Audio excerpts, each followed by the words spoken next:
Hello and welcome students, আশা করি তোমরা সকলেই খুব ভালো আছো। জ্ঞানজ্যোতি কোচিং সেন্টার পক্ষ থেকে তোমাদের সবাইকে আরো একবার স্বাগত। তো আমি মীরা ম্যাম, আমি আজকে তোমাদের বাংলা বিষয় যে রয়েছে সেই বাংলা বিষয় থেকে তোমাদের সেমিস্টার থেকে সেখান থেকে এই যে বাংলা গদ্য সাহিত্য রয়েছে সেই বাংলা গদ্য সাহিত্য থেকে কিছু গুরুত্বপূর্ণ ছোট প্রশ্ন নিয়ে আজকে আমি আলোচনা করতে চলেছি। তো আলোচনাটি শুরু করার পূর্বে তোমাদের ছোট্ট করে একটা ইনফরমেশন দিয়ে দিই। দেখো, বোর্ডের কর্নারে তোমরা দুটো নাম্বার দেখতে পারছো। এটা হচ্ছে আমাদের Gyanjyoti coaching centre official helpline number. এখানে তোমাদের অনলাইনে ক্লাস করানো হয়, তার সঙ্গে তোমাদের নোটস দেওয়া হয়। তো তোমরা যারা যারা আমাদের সঙ্গে অনলাইন ক্লাসে যুক্ত হতে চাচ্ছ তার উপরে দেওয়া এই নাম্বার দুটির সঙ্গে যোগাযোগ করে কিন্তু আমাদের সঙ্গে যুক্ত হয়ে যেতে পারবে। ঠিক আছে, তাহলে আলোচনাটি আমি শুরু করছি। এর আগে আমি এই বাংলা গদ্য সাহিত্য রয়েছে সেখান থেকে যে গুরুত্বপূর্ণ লেখকরা যারা রয়েছে, যাদের বাংলা গদ্য সাহিত্যে বিশেষ অবদান রয়েছে, সেগুলো নিয়ে এক একটি লেখক ধরে ধরে টপিক আমি আলোচনা করেছি।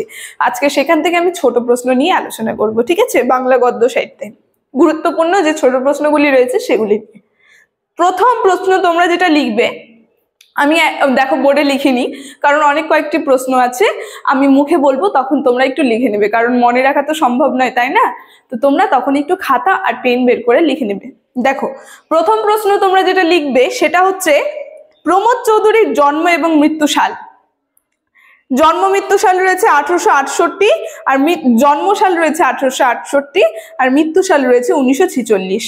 পরের প্রশ্ন প্রমোদ চৌধুরী থেকে, যে তার সম্পাদিত পত্রিকাটির নাম, প্রমোদ চৌধুরীর সম্পাদিত পত্রিকাটির নাম, প্রকাশিত সাল, কবে প্রকাশ হয়। ঠিক আছে, পত্রিকাটির নাম হচ্ছে সবুজ পত্র, যেটা 1914 খ্রিস্টাব্দে প্রকাশিত হয়। পরের প্রশ্ন তোমরা লিখবে প্রমোদ চৌধুরীর 4টি প্রবন্ধ গ্রন্থের নাম উল্লেখ করো।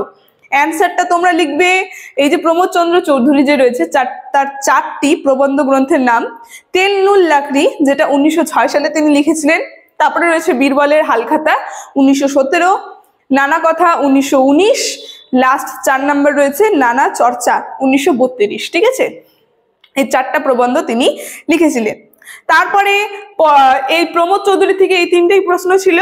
পরে এখন চলে আসো তোমরা পরের প্রশ্ন, বঙ্কিমচন্দ্র রয়েছেন, তার সম্পাদিত পত্রিকাটির নাম কি এবং পত্রিকাটি কবে প্রকাশিত হয়। এই যে বঙ্কিমচন্দ্র রয়েছে তার সম্পাদিত পত্রিকাটির নাম হচ্ছে বঙ্গদর্শন, যেটা 1872 খ্রিস্টাব্দে তিনি প্রকাশ করেন। এখান থেকে আরেকটা প্রশ্ন রয়েছে এই বঙ্কিমচন্দ্র চট্টোপাধ্যায় থেকে, যে তার প্রথম প্রবন্ধ গ্রন্থ কোনটি। বঙ্কিমচন্দ্র চট্টোপাধ্যায়ের প্রথম প্রবন্ধ গ্রন্থ কোনটি, প্রবন্ধটি কত সালে প্রকাশিত হয়। অ্যান্সারটা হবে লোকরহস্য, যেটা 1947 খ্রিস্টাব্দে প্রকাশিত হয়। পরের প্রশ্ন তোমরা লিখবে বঙ্কিমচন্দ্র চট্টোপাধ্যায় 3টি প্রবন্ধ গ্রন্থের নাম উল্লেখ করো। খুবই গুরুত্বপূর্ণ।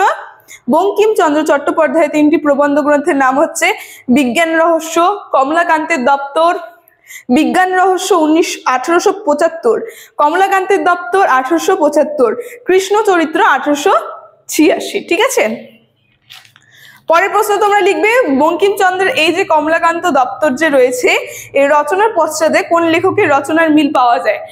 তিনি যে এটা লিখেছিলেন কোন লেখকের রচনার সঙ্গে আমরা মিল পাবো, নামটা হচ্ছে ডি কুইনসেট। ঠিক আছে, De Quincey, the confessions and English opium ইটার।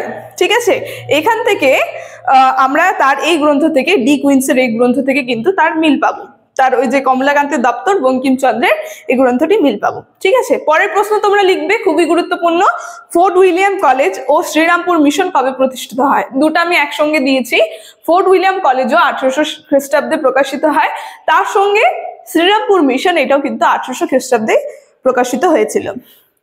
পরের প্রশ্ন তোমরা লিখবে ফোর্ট উইলিয়াম কলেজের প্রথম অধ্যক্ষ কে ছিলেন। খুবই গুরুত্বপূর্ণ, ফোর্ট উইলিয়াম কলেজের প্রথম অধ্যক্ষ ছিল ডেভিড ব্রাউন।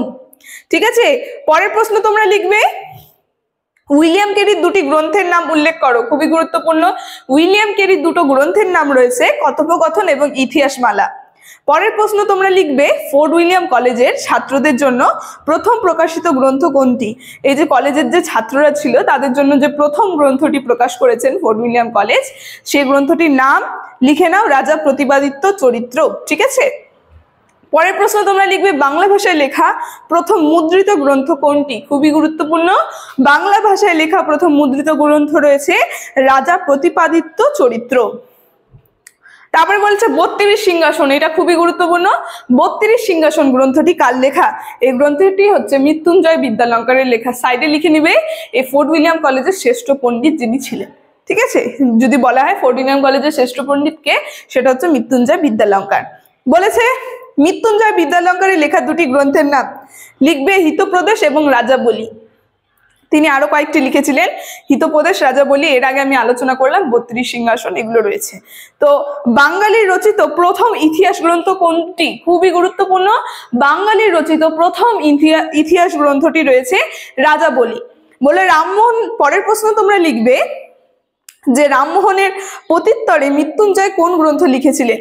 এই যে রামমোহনের সঙ্গে, মানে রামমোহনের যে একটা গ্রন্থ রচনা করেছিলেন, সেটার উত্তর দিতে তার যে গ্রন্থটি মৃত্যুঞ্জয় বিদ্যালঙ্কার লিখেছিলেন, সেই গ্রন্থটির নাম হচ্ছে বেদান্ত চন্দ্রিকা। পরের প্রশ্ন তোমরা লিখবে তোতা ইতিহাস গ্রন্থটি কার লেখা?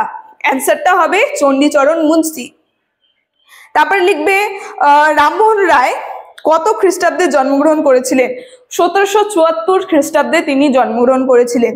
পরের প্রশ্ন লিখবে রাজা রামমোহন রায়ের প্রথম রচনা কোনটি?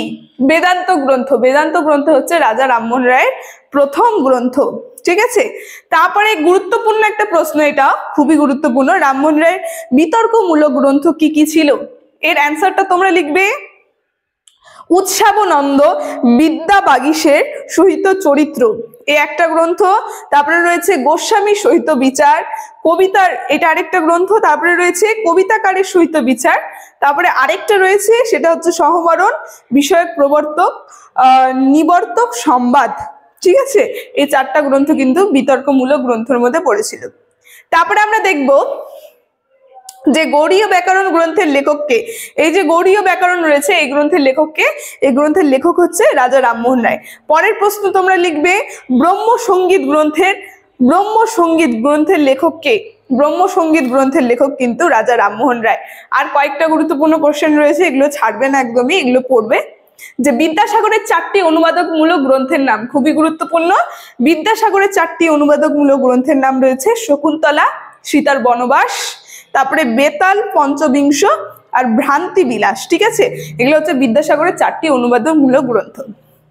তারপরে লিখে নিবে বিদ্যাসাগরের লেখা লোককাব্য কোনটি? অ্যান্সারটা হবে প্রভাবতী সম্ভাষণ। ঠিক আছে, লাস্ট প্রশ্ন যেটা, ছদ্মনামে লেখা বিদ্যাসাগরের গ্রন্থগুলি কি কি ছিল? মানে তিনি যে ছদ্মনামে লিখেছিলেন তার গ্রন্থগুলি কি কি ছিল? অ্যান্সারটা হবে অতি অল্প হই, আবার অতি অল্প হইল। ঠিক আছে, এই গ্রন্থগুলি তিনি ছদ্মনামে লিখেছিলেন। তো আজকে যেই কটা আমি বাংলা গদ্য সাহিত্য থেকে ছোট প্রশ্ন নিয়ে আলোচনা করলাম, প্রত্যেকটাই প্রশ্ন খুবই গুরুত্বপূর্ণ ছিল। তো আলোচনাটা আমি এখানে শেষ করছি। ভিডিওটি যদি তোমাদের ভালো লেগে থাকে অবশ্যই like, comment, share and subscribe করে দেবে। Thank you.